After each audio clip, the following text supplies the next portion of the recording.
Welcome to Daily Current Affairs. Today is 24th of August 2022. The first question is Silk Mark Expo 2022 is being organized by Chandigarh, New Delhi, Panchkula और Noida. So answer is B, that is New Delhi. So New Delhi में हमारे पास क्या हो रहा है? Silk mark expo 2022 हो रहा है. मतलब कि सिल्क मार्क एक्सपो किस तरह का होता है? जिस तरह से हमारे पास ISI मार्क होता है, उसी तरह से हमारे पास क्या होता है? एक सिल्क मार्क होता है. सिल्क मार्क मतलब कि जो टॉप क्वालिटी का जो सिल्क होता है उसके ऊपर एक लोगो लगता है, होलोग्राम लगता है, उसको बोलते हैं हम सिल्क मार्क. ठीक है. The expo is being organised by Silk Mark organisation of India under central silk board, ministry of textile के अंदर आता है. ठीक है. सिल्क मार्क क्या है? It is a hologram. मतलब कि एक तरह का होलोग्राम होगा कि ये बेस्ट क्वालिटी का सिल्क है. प्योरिटी ऑफ सिल्क के बारे में ये बताता है. ठीक है. Name of virtual space museum started by ISRO, that is park. हरियाली फेस्टिवल, ये भी हमारे पास क्वेश्चन आया था अभी कुछ दिन पहले. एक पेपर हुआ था एसएससी का, तो उसमें ये क्वेश्चन पूछा था. Hariyali festival is organised in New Delhi. So कुछ और बातें हैं like sericulture. Sericulture related to silk production. Apiculture is honey production. Viticulture grapes से रिलेटेड cultivation. And vermiculture artificial rearing और कल्टीवेशन ऑफ वॉर्म्स. जो केंचुए होते हैं उनको आर्टिफिशियली कल्टीवेट करना, उसको बोलते हैं vermi culture. And horticulture is the art of science of growing fruit, vegetable, herbs, nuts, ornamental plants. The statue of Mahatma Gandhi is unveiled by S Jaishankar, जो हमारे पास फॉरेन मिनिस्टर हैं. इन विच कंट्री? ठीक है. Peru, Uruguay, Bolivia and Paraguay. So the answer is D, that is Paraguay. Paraguay हमारे पास कहाँ पे एक country? ये हमारे पास साउथ अमेरिका है. तो साउथ अमेरिका के अंदर एक कंट्री है, दैट इज पैराग्वे. तो हमारे जो एक्सटर्नल अफेयर मिनिस्टर हैं, for external affair minister S Jaishankar, वो जो है इस पैराग्वे की विजिट पे हैं. उन्होंने एक महात्मा गांधी की स्टैच्यू जो है उसको अनवील किया इन पैराग्वे. ठीक है. तो कहाँ पे विजिट किया था उन्होंने? कासा डेला इंडिपेंडेंसिया एक जगह है. ठीक है. पैराग्वे में, जहाँ से साउथ अमेरिकन कंट्रीज़ का जो इंडिपेंडेंस मूवमेंट है वो स्टार्ट हुआ था. ठीक है. वहाँ पे ये अनवील किए ये महात्मा गांधी की मूर्ति. तो कौन सी जगह है? Casa Della Independencia in Paraguay. ठीक है. Bolivia and Paraguay are the two land lock. ठीक है. हमारे पास ये देखो, ये पूरा का पूरा हमारे पास साउथ अमेरिका है. तो इसमें जितनी भी कंट्रीज़ है सारे के सारे के पास क्या है हमारे पास? यहाँ पे भी सी है, इधर भी सी है. ठीक है. यहाँ पे भी पानी है. तो पैराग्वे और बोलीविया ऐसी दो कंट्रीज़ हैं जो कि लैंड लॉक्ड हैं. ठीक है. और biggest land locked country in the world, that is Kazakhstan. Highest peak of Andes mountain जो यहाँ पे है, यहाँ पे एक रेंज है, इसको बोलते हैं एंडीज माउंटेन की जो पहाड़ियाँ हैं. ठीक है. उसकी जो सबसे हाईएस्ट रेंज है that is Mount Aconcagua. The World Water Week is annual event organized by Stockholm International Water Institute, Colombo Water Management Institute, UNDP और world bank. So answer is a, that is Stockholm international water institute जो है उन्होंने क्या किया है? The World Water week जो है organise किया है. कब से कब होगा? 23 अगस्त से 1 सितंबर तक ये चलेगा. कब से मना रहे हैं? 1991 से हम इसको मना रहे हैं. The theme of 2022 World Water Week is seeing the unseen the value of water. ये किस लिए मनाते हैं? टू प्रोटेक्ट अवर वाटर, उसको गंदा होने से और उसको ख़त्म होने से बचाने के लिए. पीने का पानी वैसे भी हमारे पास बहुत कम होता है, उसको यूटिलाइज़ करने के लिए, अच्छे से यूटिलाइज़ करने के लिए ये जो है एनुअल इवेंट ऑर्गेनाइज किया जाता है. The value of water for people and development के लिए, the value of water for nature and climate change के लिए, financial and economic value of water, इसके बारे में जो है इस एनुअल इवेंट में बताया गया. This year World Water Week is an important milestone on the way, क्योंकि आगे क्या होने वाला है? यूएन की 2023 में वाटर कॉन्फ्रेंस होने वाली है. तो इसके नज़रिए से भी वर्ल्ड वाटर वीक जो है वेरी वेरी इंपॉर्टेंट माइलस्टोन साबित हो सकता है. Now Artemis 3 mission is manned mission to moon of which space agency. ठीक है. आर्टेमिस 3 जो एक मून मिशन है, कौन सी कंट्री और कौन सी स्पेस एजेंसी इसको कर रही है? इसरो, रॉसकॉस्मोस, नासा और JAXA. So answer is C, that is NASA. So NASA किसकी स्पेस एजेंसी है? यूएसए की. तो ये क्या करेंगे? क्रू मून लैंडिंग मिशन है ये हमारे पास. इसमें पाँच पीपल जाएंगे, 5 लोग जाएंगे, एक इसमें फ़ीमेल है, तो फर्स्ट टाइम जो है इसमें फ़ीमेल भी जा रही है।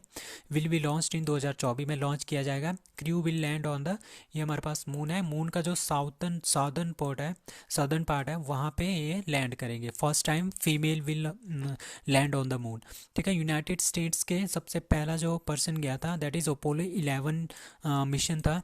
कब गया था? 20 जुलाई 1969 को गया था, जिसमें 3 लोग गए थे, Neil Armstrong, Edwin Buzz Aldrin and Michael Collins. तो आपने ये नाम याद रखने हैं, इसमें से जो ये दो हैं, ठीक है, नील आर्मस्ट्रॉन्ग एंड एडविन, ये इन दोनों ने मून के ऊपर जो है कदम रखे थे। ठीक है, जो ये माइकल कॉलिंस थे, ये कहाँ पे थे? ये मून है, मून के इधर जो ऑर्बिट करता हुआ एक चीज़ होती है दैट इज़ ऑर्बिटर। ठीक है, इसको ऑर्बिटर बोलते हैं। तो माइकल कॉलिंस यहाँ पे थे। ठीक है, तो गए ये तीनों थे, दो यहाँ पे थे, नील आर्मस्ट्रॉन्ग, एडविन, और माइकल कॉलिंस कहाँ पे थे? ऑर्बिट में थे।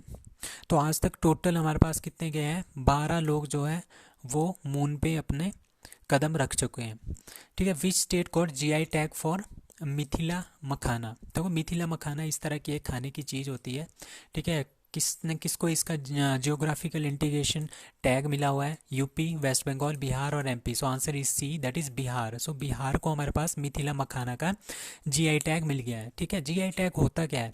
वंस जब हमारे पास जीआई टैग किसी को मिल जाता है, किसी भी पर्सन को, किसी भी कंपनी को, ठीक है, कोई भी मतलब किसी भी स्टेट को मिल जाता है, तो कोई भी और पर्सन और कोई भी और कंपनी उस तरह के प्रोडक्ट को नहीं बेच सकती। ठीक है, this tag is valid for 10 year तक, ये होता है 10 सालों तक होता है। ठीक है, उसको हम रिन्यू भी कर सकते हैं। जियोग्राफिकल इंडिकेशन टैग जो है एक्ट बना था 1999 में, आपने ये ध्यान रखना है, काफ़ी इंपॉर्टेंट क्वेश्चन है। फर्स्ट टाइम ये कब की दिया गया था? 2003 में। फर्स्ट जीआई टैग जो था वो कब दिया गया? 2003 में। किसको दिया गया इंडिया में? दार्जिलिंग की जो टी है वेस्ट बंगाल की, उसको जो है फर्स्ट जीआई टैग दिया गया था। आपने याद रखना है बिहार के कुछ important GI tags, that is Mithila makhana, Magahi paan, Mithila painting, Jardalu variety of mangoes from Bhagalpur, Shahi lychee of Muzaffarpur. ठीक है, केसर, केसर कहाँ का है GI tag? That is of Kashmir. Chakhao, ये काफ़ी इंपॉर्टेंट है, Chakhao black rice, it is a GI tag of Manipur.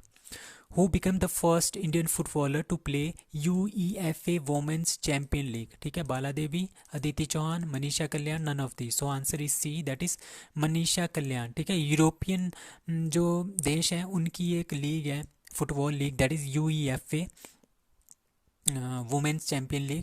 ठीक है, उसमें जो पहली लड़की है दैट इज़ मनीषा कल्याण। ठीक है, मनीषा जो कल्याण है उन्होंने डेब्यूट किया है, पहली फीमेल है जिसने यूरोपियन की फुटबॉलर चैम्पियन लीग में खेला है। She made her debut for Apollon ladies FC के लिए। ठीक है, European club competition in Engomi Cyprus में ये हो रहा है। ये कंपटीशन कहाँ पे हो रहा है? एंगोमी साइप्रस में।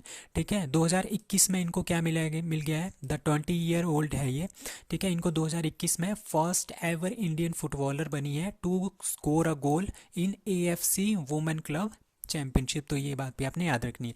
बहुत इंपॉर्टेंट बात ये है, female footballer of the year India की that is Manisha Kalyan, male footballer of the year AIFF that is Sunil Chhetri. Next question is, who launched India's first one-stop solution portal for electric vehicles ecosystem? उसका नाम है All Things EV। ठीक है, किसने किया है? ONGC, PGCIL, HDFC ERGO और NABARD. So answer is C, that is HDFC ERGO जो हमारे पास जनरल इंश्योरेंस कंपनी है, उन्होंने क्या लॉन्च किया है? One step solution for electric vehicle ecosystem के बारे में। मतलब कि ये इलेक्ट्रिक व्हीकल्स के बारे में लोगों को जागरूक करेंगे, उनको खरीदने के लिए मोटिवेट करेंगे। ठीक है, उनके बारे में जानकारी देंगे। ठीक है, तो HDFC ERGO क्या है? ये जनरल इंश्योरेंस कंपनी है HDFC की। ये leading private sector general insurance company है। Has claimed all things EV, आपने इसका नाम रखना है, ऑल थिंग्स EV इसका नाम है। Fulfils the need of existing potential electric vehicles and EV user. इसका एम क्या है? इसका एम होता है कि हमने अवेयरनेस फैलानी है किसके बारे में? Green technology. ठीक है, ग्रीन टेक्नोलॉजी कौन सी है? इलेक्ट्रिक व्हीकल्स के बारे में। ठीक है। इलेक्ट्रिक व्हीकल्स, तो इलेक्ट्रिक व्हीकल्स ज़्यादा से ज़्यादा यूज़ हो उसके बारे में अवेयरनेस फैलाना इनका काम है। Potential EV buyers can get all information about electric vehicles in all things EV जो पोर्टल है, उसमें क्या होगा, सारी जानकारी होगी इलेक्ट्रिक व्हीकल्स के बारे में, बायर्स के बारे में, सेलर के बारे में, ठीक है।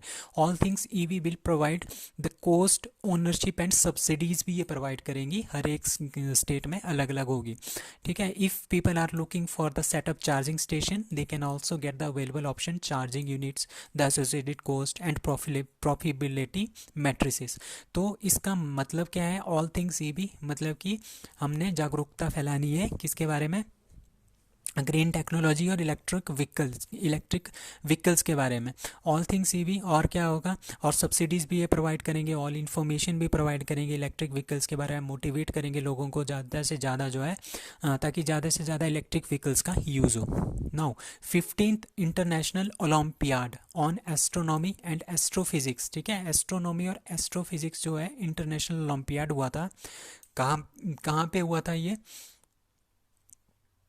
हाँ ठीक है। तो ये जो ओलंपियाड हुआ था, इंडिया का इसका इसमें कौन सा रैंक आया है, ठीक है। तो इसमें आया first rank, second rank, third rank और fourth rank. So answer is C, that is third rank. सो इंडिया का इसमें थर्ड रैंक है। In the medal tally India third rank, कितने कितने गोल्ड हैं, 3 गोल्ड और 2 सिल्वर। तो इसमें आपने याद रखना है international olympiad of on astronomy and astrophysics में इसमें क्या होता है, बहुत सारे क्वेश्चंस पूछे जाते हैं, बहुत सारी प्रॉब्लम्स दी जाती है related to astronomy and astrophysics, और लोगों और जो पार्टिसिपेंट्स होते हैं उनको वो सॉल्व करनी होती है। तो इसमें इंडिया को 3 गोल्ड मिले हैं और 2 सिल्वर मिले हैं, ठीक है। तीसरे नंबर पे है इंडिया, किसके साथ, सिंगापुर के साथ। इंडिया और सिंगापुर के 3-3 गोल्ड हैं, तो इनका तो इंडिया और सिंगापुर का कौन सा रैंक है, थर्ड रैंक है। ईरान की ऑफिशियल टीम इसमें फर्स्ट आई है, तो आपने याद रखना है पिछली साल भी यही फर्स्ट आए थे 5 गोल्ड के साथ, और गेस्ट टीम वहाँ की एक गेस्ट टीम थी, उनको 4 गोल्ड मिले हैं, वर्ल्ड सिल्वर मिला है, ठीक है। गोल्ड मेडल किस किसने जीता है, Raghav Goyal from Chandigarh, MD Sahil Mohammad Sahil Akhtar from Kolkata, Mihul Borad from Hyderabad. तो आपने ये 3 नाम याद रखने हैं, ठीक है, राघव, एमडी साहिल और मेहुल। गोयल, जो हमारे पास राघव गोयल है चंडीगढ़ के, he has won the special prize for providing the best solution for the challenging most challenging theoretical question दिया गया था, उसमें उन्होंने बहुत अच्छा सोल्यूशन दिया था, तो उसकी वजह से उनको स्पेशल प्राइज़ भी मिला है राघव गोयल को, ठीक है। तो सिल्वर मेडलिस्ट हमारे पास कौन कौन से, Malay Kedia from Ghaziabad and Atharva Nilesh Mahajan, he is from Indore. तो टोटल हमने 5 मेडल जीते हैं, that is 3 golds and 2 silver. तो ये जो हुआ था ये जॉर्जिया में हुआ था, आपने इसका लिखना है, जो ये कंपटीशन हुआ था वो कहाँ पे हुआ था, जॉर्जिया में हुआ था। पहले ये यूक्रेन में होने वाला था, बट यूक्रेन में क्या हो गया, वहाँ पे क्राइसिस आ गए जिसकी वजह से वहाँ पे नहीं हुआ, तो फिर इसके बाद कहाँ पे शिफ्ट हो गया था, Georgia. Now, 65th Commonwealth Parliamentary Conference is to be hosted by USA, Canada, Scotland, Australia. So answer is B, that is Canada, ठीक है। यूएसए तो पार्ट ही नहीं है कॉमनवेल्थ का, तो कनाडा, ठीक है। तो कनाडा क्या करेगा, 65th जो है हमारे पास कॉमनवेल्थ पार्लियामेंट्री कॉन्फ्रेंस हो रही है, वो कनाडा होस्ट करेगा, ठीक है। आप कुछ जानते हैं कॉमनवेल्थ गेम्स 2022 के बारे में, कहाँ पे हुआ था, बर्मिंघम यूके में हुआ था, ठीक है। रैंकिंग का क्या है, फर्स्ट ऑस्ट्रेलिया, सेकंड इंग्लैंड, ठीक है। ऑस्ट्रेलिया के 67 गोल्ड, इंग्लैंड के 57 gold, third rank Canada 26 gold, fourth rank India 22 gold, fifth rank New Zealand that is 20 gold, ठीक है। कॉमनवेल्थ गेम्स और इंडिया के टोटल कितने हैं, 61 मेडल्स। कॉमनवेल्थ गेम्स 2026 कहाँ पे होगा, ये काफ़ी क्वेश्चन पूछा भी गया है पेपर में, that is Victoria, Australia. First Commonwealth games 1930 में हुआ था, कहाँ पे, हैमिल्टन, कनाडा में। हाईएस्ट रैंकिंग इंडिया की कॉमनवेल्थ गेम्स में कितनी रही है, दैट इज सेकंड रही है इंडिया की हाईएस्ट रैंकिंग, ठीक है। कौन से, 2010 में, और वो कॉमनवेल्थ कहाँ पे हुआ था, दिल्ली, इंडिया में हुआ था। टोटल उसमें 37 गोल्ड जीते थे और टोटल मेडल 101 जीते थे। Now India's first commercial space situational awareness observatory to track objects and small 10 centimetre in size orbiting the earth will set up in, कहाँ पे, गढ़वाल, उत्तराखंड। तो गढ़वाल उत्तराखंड में हम क्या कर रहे हैं, फर्स्ट इंडिया का first commercial space situational awareness observatory, ये क्या करेगा, ये हमारे पास देखो ये अर्थ है, ठीक है। तो इसको क्या करेगा ये, यहाँ पे हम इसको करेंगे गढ़वाल उत्तराखंड में इसको प्लेस करेंगे, ठीक है। तो हम ये क्या डिटेक्ट करेगा, ये डिटेक्ट करेगा कि कितनी हमारे पास यहाँ पे ऑब्जेक्ट्स हैं, ठीक है, जो अर्थ के साथ जो है मूव कर रहे हैं, क्योंकि बहुत सारी सैटेलाइट्स होते हैं, बहुत सारा मलबा होता है, डेब्रीज होते हैं, ठीक है। वो क्या होता है, वो अर्थ के साथ साथ जो है इस तरह से घूमना स्टार्ट कर देता है, ठीक है। अगर जो ये ऑब्जर्वेटरी क्या होगा, ये इसको डिटेक्ट करेगा कि कहाँ कहाँ पे इनकी एग्जैक्ट लोकेशन है। जैसे जैसे इनकी एग्जैक्ट लोकेशन के बारे में पता चलेगा, तो हम क्या कर सकते हैं, जैसे हम यहाँ से कोई सैटेलाइट भेजते हैं, अगर हमें इनकी लोकेशन के बारे में पता होगा तो सैटेलाइट्स वगैरह हम यहाँ बीच में से इसको पास कर सकते हैं, ताकि जो ये डेब्रीज है, जो यहाँ पे मलबा पड़ा है, वो हमारी सैटेलाइट के साथ ना टकराए। और क्या हो सकता है, एक काम इसका ये हो गया, डेब्रीज के साथ ना वो कोलाइड हो। दूसरा काम ये हो सकता है कि चाइना के जो सैटेलाइट्स हैं वो इंडिया के ऊपर काफ़ी लोकेशंस पे देखे गए हैं, ठीक है। तो ये क्या करेगा, ये इनको डिटेक्ट कर सकता है कि कहाँ कहाँ पे उन्होंने जो है हमारे सैटेलाइट्स हमारे लिए, जो इंडिया की जासूसी कर रहे हैं चाइना वाले, कि कहाँ कहाँ पे वो सैटेलाइट्स प्लेस किए हैं, तो उनकी एग्जैक्ट लोकेशन का भी पता चल सकता है, ठीक है। तो ये किसने किया है, बाय दिगांत्रा, अपने नाम याद रखना है, दिगांत्रा ये स्पेस सेक्टर की एक स्टार्टअप कंपनी है, ठीक है। इट विल हेल्प इंडिया किसके लिए, स्पेस डेबरी, जो ये डेबरी है इनके बारे में पता चलेगा कहाँ कहाँ पे है, मिलिट्री के सैटेलाइट्स कहाँ कहाँ पे है, ठीक है, और चाइना के जो खुफिया जो सैटेलाइट्स है वो कहाँ कहाँ पे है, तो तीनों चीज़ें हमें पता चल जाएगी, ठीक है। करंटली यूनाइटेड स्टेट ये काम करता है, डेब्रीज के बारे में देखता रहता है, बट और कोई कंट्रीज इतना ज़्यादा उस पर फोकस नहीं करती है, बट अब इंडिया भी इसके बारे में सोच रहा है। It would be able to reduce the potential of collision between the satellite and other spacecraft, ठीक है। चाइनीज सैटेलाइट्स भी देखे गए हैं, तो उनकी लोकेशन के बारे में पता चल जाएगा, ठीक है। इनकी लोकेशन के बारे में जानकारी के लिए हमें किसके पास जाना पड़ता था, चाइना यूएसए के पास, कि बताओ वो सैटेलाइट्स कहाँ पे हैं, कौन सी पोजीशन है उनकी, क्योंकि वो कंटिन्यूसली घूमते रहते हैं ना, तो यूनाइटेड स्टेट के पास जाना पड़ता था। बट अब हम क्या कर सकते हैं, इसके थ्रू क्या कर सकते हैं, स्पेस सिचुएशनल अवेयरनेस की वजह से हम उसको खुद देख सकते हैं, हमें यूनाइटेड स्टेट के ऊपर डिपेंड नहीं रहना पड़ेगा।